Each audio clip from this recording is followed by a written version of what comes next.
Histoire de la fille du dieu serpent. Au sud du ruisseau Ngok, il y a un ancien temple qui s'est effondré et personne ne l'a réparé. À côté du temple se trouve un grand pêcher aux branches et aux feuilles luxuriantes. Dans le temple il y a une grotte très profonde. Sous la grotte se trouve une grotte incroyablement grande. Les serpents vivent de nombreuses années et peuvent se transformer en êtres humains. Le pêcher à côté du sanctuaire est vivace et également sacré. Chaque année, à la fin de l'hiver et au début du printemps, lorsque les fleurs de pêcher fleurissent, une beauté aussi belle que les fleurs de pêcher apparaît dans les branches du cotonnier, chaque soir, chantée devant le temple. À la fin du printemps, lorsque les fleurs fanent, les pétales des fleurs de pêcher tombent au vent, cette personne disparaît en attendant que le printemps réapparaisse l'année prochaine. Cet endroit est désert, personne ne le visite. Certaines personnes ont dit qu'il s'agissait d'un nid de pythons, car ils ont vaguement vu de nombreux crânes humains allongés dans les buissons. Un jour, pendant un orage, les gens rencontrèrent un serpent d'une taille inhabituelle qui rampait devant le temple ou tournait sous un pêcher, disparaissant lorsqu'il s'arrêtait. À partir de ce moment-là, ils eurent encore plus peur et contournèrent lentement le temple dans une petite forêt, sans empreintes humaines. À la fin de l'hiver, les plantes ont germé et les branches du pêcher étaient parsemées de jeunes bourgeons. Quand le printemps arrive, les fleurs sont roses vifs. Par une nuit chaude, une belle femme apparaît gracieusement. Elle a commencé à chanter. Le serpent endormi s'est réveillé et a écouté. Dans la nuit claire, des milliers d'étoiles scintillent, chaque brise répand un doux parfum. Le dieu serpent regardait la beauté errant autour des branches de pêcher, son cœur était nerveux. Puis il plia son corps et se transforma en un beau jeune homme. C'est un acteur, le son de la flûte rythme les paroles élégantes de la belle femme. Dès lors, les deux personnes font connaissance, deviennent intimes puis deviennent mari et femme. Au printemps de cette année-là, les fleurs de pêcher étaient plus splendides que n'importe quel autre jour. La nuit, dans le son étrange de l'amour entre un homme et une femme. Les hirondelles font la navette et tissent le temps rapidement et en douceur. L'été, les ébats s'arrêtaient. Même si la dame était triste de lui dire au revoir, elle lui exprima joyeusement une graine d'espoir. Même si le dieu serpent craignait de se séparer, il était secrètement heureux parce que l'histoire d'amour s'était concrétisée. Puis un rayon de soleil, une journée chaude, fanèrent les dernières fleurs de la saison. La brise soufflait doucement, dispersant de belles branches de fleurs sur les berges d'herbe jaune. La dame a dit au revoir au dieu serpent et s'est transformée en la beauté du pêcher. Au printemps suivant, les fleurs de pêcher ont très peu fleuri mais étaient riches en couleurs. Attendant la belle, et, un soir du début du printemps, elle revint. Sa couleur est moins vive mais profonde. Elle a donné naissance à une fille, belle et rose. Le dieu serpent était fou de joie, mais une tristesse venait de quelque part pour s'emparer de son âme. Au milieu du printemps, alors que les arbres étaient verts et que des centaines de fleurs atteignaient la puberté sous la chaude lumière dorée, la belle femme se lamenta. Je ne pense pas que notre histoire d'amour s'arrêtera là. Je ne vis plus pour vous retrouver et élever des enfants. L'amour m'a donné toute la beauté et la beauté de la vie. Vivre avec lui et avoir un enfant, c'est un souvenir paisible dans nos vies. Il vit longtemps parce qu'il est la force. Il restera et s'occupera de l'enfant. Je suis une beauté très fragile. L'amour m'a rajeuni mais aussi m'a fait disparaître rapidement. Maintenant je suis mort, mais je te laisse encore une trace de ma beauté. Il a élevé son enfant de tout cœur, Et cela revenait à avouer qu'il aimait toujours sa concubine. Mais je voudrais vous demander une chose. Lorsque votre enfant grandira, vous devrez le prévenir de ne pas tomber dans une histoire d'amour qui raccourcira sa vie. S'il veut vivre éternellement, toujours jeune, toujours heureux, il doit rester à l'écart de l'amour. Ayant fini de parler, elle pleura longuement, donna son enfant au Dieu puis disparut. Le lendemain, les fleurs de péché tombèrent. Le péché s'est flétri et est mort. Le Dieu serpent élève avec diligence ses enfants, trace de sa bien-aimée. Chaque jour, il allait dans la forêt lointaine chercher du lait à rapporter. Au fil des jours, elle a grandi. À exactement 16 ans, elle était plus belle et plus intelligente que les humains. Sa beauté est la beauté de sa mère dans le passé, mais dans cette beauté se cache le mystère de mon père. Son intelligence est celle d'un serpent. Ses yeux sont aussi clairs que le ciel sans nuages. Son regard est le regard hypnotique qui capture les âmes des personnes et des animaux laissés par les ancêtres serpents. Sa bouche souriait aussi belle que des fleurs de péché. Elle marche avec grâce et avec grâce. Elle reçut tout le caractère et la beauté de ses parents. Lorsque le Dieu serpent vit son enfant grandir et être beau, il s'inquiéta. Chaque jour, je disais à mes enfants de jouer autour du temple et de ne pas aller loin. J'ai peur qu'elle soit séduite par l'amour. Je n'ai pas encore osé vous révéler cette peur. Alors laissez-moi vous répéter les derniers mots de cette beauté. Je ne vous dis rien non plus qui contienne les mots amour, car je sais que ces deux mots ont un pouvoir immense. Chaque jour, elle traîne autour du temple, son âme est innocente et naïve. Chaque jour, le Dieu serpent fait de son mieux pour trouver de la nourriture pour son enfant. C'est dur, mais je suis quand même heureux de te voir grandir vite et sagement. Plusieurs fois, j'ai failli mourir avec des animaux sauvages dans la forêt.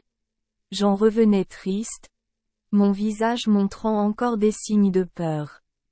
Mais quand je l'ai vu courir joyeusement vers moi, disant des mots innocents, j'ai soudainement oublié tous mes soucis et je suis redevenu heureux, en jouant avec mes enfants.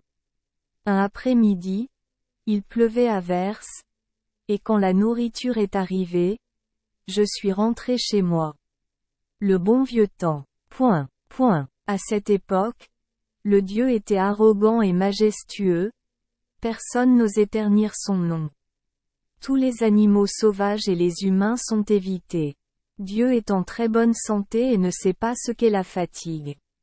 Mais depuis le moment de l'amour jusqu'à maintenant, l'intuition s'estompe peu à peu, pour que je puisse la partager avec mes enfants. Dans le passé, partout où je voulais aller, je courbais simplement mon corps et me tournais face au vent pour m'envoler. Maintenant, ce sort ne fonctionne plus. Dieu a perdu son caractère sacré. Mais pour chaque miracle perdu, mon fils acquiert une vertu. En ressentant cela, le Dieu se consola. De toute façon, je vivrai éternellement, à cause de mon enfant. Juste comme ça, les jours passent. Puis un jour, j'étais fatigué et je savais que j'allais mourir. Dieu appela l'enfant à ses côtés et lui dit, « Tu ne sais probablement pas qui je suis ni où est ta mère. J'étais un serpent, j'ai travaillé très dur pour former mon personnage. Après des centaines d'années de dur labeur, sa nature est devenue spirituelle et s'est transformée en un être humain. Nous devons cultiver pendant des centaines d'années que notre cœur soit pur et notre esprit clair afin de surpasser tout le monde et devenir un Dieu. Je souhaite vivre éternellement et nourrir à jamais mon caractère, mais parce que j'aime, ma vie doit être écourtée pour te donner la vie. Ta mère était un péché, ensemble pendant des centaines d'années contenant l'essence, combiné depuis quand a-t-elle la beauté devenue humaine? Puis, par amour, j'ai donné toute ma beauté à mon enfant pour pouvoir m'abandonner. Nous mourons tous par amour, pour nos enfants nous sacrifions toute notre intelligence, toute notre beauté. Ce jour-là, alors que ta mère était sur le point de mourir, il y a eu ces derniers mots qui ont été aussi mes derniers mots. Vous êtes le résultat de l'amour d'un Dieu et d'une merveilleuse beauté. Tu es une beauté parmi les beautés de la vie, un esprit parmi les dieux. Votre vie sera la vie de votre mère et la mienne combinée. Mais si vous voulez garder intacte votre vertu, vous devez vous tenir à l'écart de l'amour. L'exemple de votre mère dans le passé et le mien maintenant vous suffisent pour voir loin. Point d'interrogation. Ayant fini de parler, le dieu serpent se sentit mal à l'aise et se débattit. Un instant plus tard, elle roula violemment, se transforma en cobra et mourut. Elle pleura profondément et enterra le corps de son père à côté du péché. Dès lors, elle abhorra l'amour.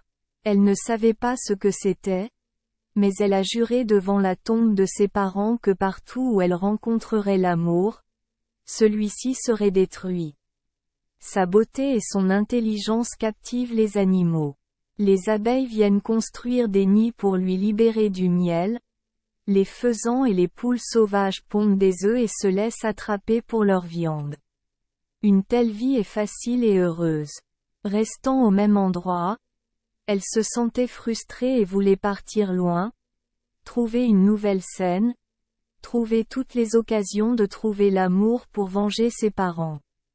Elle s'est transformée en une vieille femme aux cheveux blancs et est allée dans la capitale pour demander où était l'amour. Ceux qui ont entendu la question ont souri d'un air moqueur. Ils se dirent, même si nous sommes si vieux, nous cherchons toujours la fleur de lune. Elle les voyait se moquer d'elle, pensant que l'amour n'était pas là, et elle cherchait un travail qui n'y était pas. Existe. Alors ils ont ri. Elle est allée ailleurs et s'est transformée en un beau jeune homme. Voyant un groupe de jeunes filles bavarder entre elles, riant joyeusement, elle s'approcha et leur demanda si elles connaissaient l'amour. Ils étaient gênés, chacune de leurs joues était rose, ils se regardèrent timidement, puis se dispersèrent. Et la laissèrent là. Cherchant en vain, elle retourna à son ancien endroit et fut découragée, pensant qu'elle n'avait aucun moyen de trouver l'amour.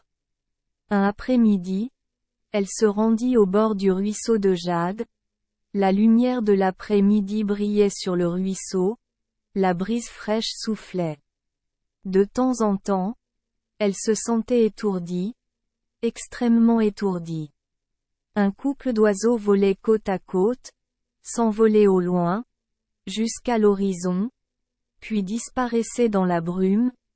Elle ressentait une tristesse vaine, une tristesse douce et sans cause qui suivait le vent et les nuages pour imprégner ses pensées. Dès lors, elle n'allait plus nulle part ailleurs. L'après-midi, elle ne sortait que pour regarder l'eau du ruisseau et écouter. Ce sentiment est comme une berceuse, comme une tentation. Elle ne savait pas ce qu'était ce sentiment. Elle se sentait de plus en plus seule et son cœur se remplissait de nostalgie. Parfois elle avait honte d'elle-même, mais d'autres fois, apparemment encore plus audacieuse, elle s'attendait. Mais elle ne savait plus à quoi elle s'attendait. Soudain, un après-midi touchait à sa fin. Le ciel occidental est aussi clair que l'eau bleue, avec quelques nuages roses. Le soleil avait disparu depuis longtemps, mais les cimes imposantes des pins étaient encore tachées de quelques taches dorées du jour mourant. Le vent soufflait, les branches et les feuilles se balançaient. Elle a regardé les couleurs de l'après-midi changer sur le flux comme chaque jour. Soudain, elle se cacha timidement dans un buisson de roseaux pour observer. Un jeune homme conduisit un troupeau de buffles sur l'autre rive pour boire de l'eau. Le jeune homme se déshabilla paisiblement et se baigna dans la fraîcheur du ruisseau, nagea et joua, pensant l'endroit désert, n'ayant plus peur de rien. Elle sentit ses joues s'échauffer et voulut se détourner. Mais le gars avait une attirance qui la faisait rester immobile pour le regarder. Après le bain, il emmena le buffle. La scène était magnifique. Il s'est assis sur le dos du buffle et a sorti du poivre pour souffler. Le bruit du poivre était gracieux dans l'air calme. Elle le regarda jusqu'à ce qu'il disparaisse dans les coulisses. Mais sa voix était toujours mélodieuse dans l'air. Son cœur était extatique. Elle pleurait sans s'en rendre compte. Dès lors, comme une promesse avec l'eau, chaque après-midi arrivait. Le garçon est retourné au ruisseau pour se rafraîchir. Quand il était encore tôt, il s'assit sur la berge verte et sortit du poivre pour souffler. De ce côté-là, elle écoutait toujours ce son magique qui semblait la tenter, et évoquait en elle un sentiment de passion. Puis un jour, elle a rencontré le garçon, car elle sentait que sa voix devenait chaque jour plus passionnée et attachée. Elle n'avait plus besoin de cacher son corps. Les deux s'aimaient, mais elle était toujours naïve, ne sachant pas qu'elle était amoureuse, sentant seulement vaguement qu'elle suivait une stimulation corporelle. Elle aimait beaucoup sa santé farouche, son aura extatique qui lui était transmise. Les nuits de pleine lune, claires comme du jade, il venait vers elle, soufflait de la flûte pour elle, puis ils tombaient tous deux amoureux l'un de l'autre. Une nuit comme ça, elle s'allongea dans les bras du jeune homme, le regarda et lui demanda « Pourquoi es-tu en si bonne santé ?» Le jeune homme rit et répondit « Je suis en bonne santé parce que je veux vivre longtemps. » Puis il releva doucement son visage, regarde dans les yeux. Elle était à moitié endormie et attendait. Quand elle s'est réveillée, il dormait encore, et elle se sentait fatiguée et irritée par quelque chose. En le regardant, elle se souvint soudain des paroles qu'il avait prononcées dans un accès d'affection, et pensa aux dernières paroles de son père. Il voulait vivre une longue vie, et ses parents voulaient aussi vivre une longue vie. Elle se sentait faible de fatigue, la faiblesse causée par sa force. Elle eut soudain peur que cette force violente ait réduit sa force. Elle pensa au désastre de l'amour et considéra son pouvoir comme un amour si terrible. Un nuage passa, atténuant le clair de lune. L'obscurité recouvrait le visage du jeune homme. Une image hagarde apparut devant ses yeux. Elle se souvint soudain de la mort de son père. Elle s'assit, fouilla dans ses cheveux, en sortit une longue aiguille pointue laissée par son père et la lui enfonça profondément dans la poitrine. Le jeune homme hurla. « Qu'est-ce que tu fais ? Je tue l'amour. » L'aiguille transfère le venin du serpent dans le sang. Les yeux du jeune homme brillèrent. Tout son corps devint mou. Très doucement, il lui dit d'un seul souffle. « Non. Tu peux me tuer. Pas l'amour. » Son cœur n'est pas en paix. Chaque après-midi, elle allait encore au ruisseau pour le chercher, car elle ne croyait pas qu'il était mort. Elle ne tue que l'amour. Dans la brise de l'après-midi, elle pouvait encore entendre le son de sa flûte. Plusieurs fois, en regardant de l'autre côté, elle rêvait de lui enlevant sa chemise et en sautant dans le ruisseau. L'eau est agitée et de l'écume blanche éclabousse le ruisseau. Mais ce n'était que des roseaux éparpillés à la surface de l'eau par le vent. Elle retourna à l'ancien lieu de nuit. Une odeur de poisson flottait. Le corps du jeune homme émettait des lignes d'eau jaune sur lesquelles se posaient des nuées de mouches. Ses yeux n'étaient que deux trous profonds, grouillants de parasites. Elle se détourna, dégoûtée par la mort de l'amour. Mais quant à ce beau jeune homme, il ne peut pas mourir, car il n'est pas amoureux. Dans la brise de l'après-midi, Elle pouvait encore entendre le son de sa flûte. Ce garçon n'est jamais revenu et elle n'a jamais cessé de l'attendre avec impatience. Un jour, assise et regardant l'eau, se remémorant la nuit passée, elle a soudainement écouté. Une douce voix humaine lui parvint à l'oreille. Non. Tu peux me tuer? Pas l'amour. Elle trembla de peur. Une légère brise passa. Les roseaux penchèrent la tête d'un côté. Elle s'est bouché les oreilles et s'est enfuie pour ne pas entendre ces mots étranges. Elle était terrifiée, imaginant que l'amour la poursuivait et lui faisait toujours du mal. Elle a quitté son ancien lieu, a quitté sa tombe et a erré. Elle chercha un endroit où elle ne pourrait plus entendre cet appel sérieux. Elle a cherché partout, et en cherchant, elle a remarqué que son corps avait changé. Son bas-ventre grossit de jour en jour. Quelqu'un lui a dit qu'elle était enceinte. Elle a secoué la tête avec confusion et ne savait pas ce qu'il disait. Elle a le sentiment que chaque jour, les vertus de ses parents diminuent et on ne sait pas exactement où ces vertus seront partagées. Elle était moins agile, moins gaie comme lorsqu'elle était enfant, moins forte que lorsqu'elle rencontrait le jeune homme. Un jour, buvant l'eau de la rivière, l'eau claire reflétait sa silhouette. Elle hurla soudain de surprise. Elle n'avait plus la beauté magnifique qu'elle avait autrefois. L'eau lui disait doucement, joues enfoncées, yeux ternes, lèvres pâles. Elle se couvrit le visage et pleura comme une enfant. Quelques mois plus tard, un jour, ses parents lui manquant, elle revint visiter son ancienne tombe. Scène de désolation. Elle se souvenait tristement des conseils de ses parents dans le passé. Elle hésitait à suivre les enseignements de ses parents, puis elle affirma que c'était le cas et qu'elle ne se laisserait jamais séduire par l'amour. De plus, elle a tué son amour et vengé ses parents. Cette nuit-là, elle a ressenti une douleur à l'intérieur de son corps et n'a pas pu la supporter. Elle gémit et se retourna. Tard dans la nuit, la lune était faible, tout comme la vieille nuit. Elle avait soif, serra son ventre et se dirigea vers la rive du ruisseau. Après avoir bu, épuisée, elle s'est effondrée sur le tas d'herbe puis s'est évanouie.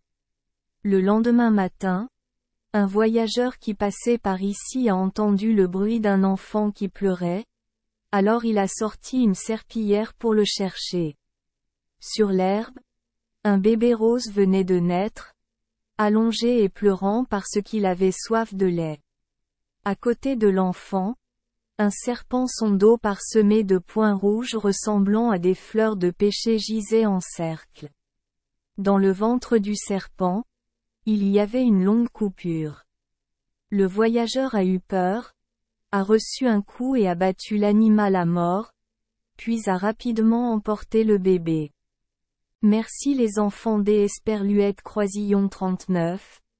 Avoir écouté des contes de fées au jour Esperluette Croisillon 39. 8. Espérons que les histoires apporteront aux enfants des moments heureux et significatifs. Si vous aimez notre chaîne, veuillez appuyer sur le bouton S Esperluette Croisillon 39. Abonner, pour ne manquer aucune histoire intéressante.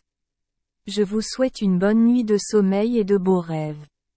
Rendez-vous dans la prochaine histoire.